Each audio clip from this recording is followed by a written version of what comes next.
At the core of discussions during day 2 was the idea around power imbalances. How do we take intersectional approaches? How do we meaningfully consult stakeholders such as women, indigenous peoples groups, children, on some of the key issues that they're facing, particularly on how business operations impact them disproportionately within their operations and their value chain. The engagement must be inclusive.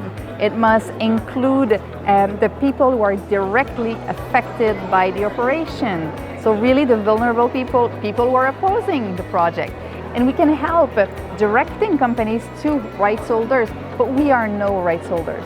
Large organizations can help those processes, but still there's a need for companies to engage directly with the people who are affected by the corporate activities. Yeah.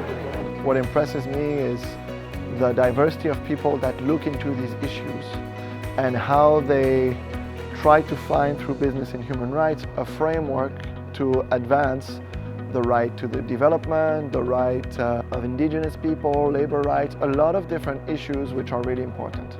We know that climate change really needs a very fast transition to clean energy.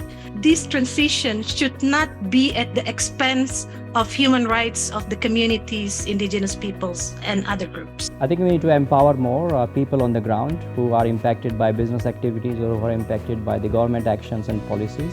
So power imbalances must be addressed, and we need to preserve the civic space. As just one entity, but looking at the layers both horizontally and vertically, the tendency is there is a fear or a lack of courage to come out and talk about risks, particularly in the human rights space. So there needs to be a conducive environment within companies that enables people to talk about those risks, confront those risks. And it's not that it's not happening. I mean, if you look at innovation, artificial intelligence, we don't know a lot about it, but companies are willing to take those risks.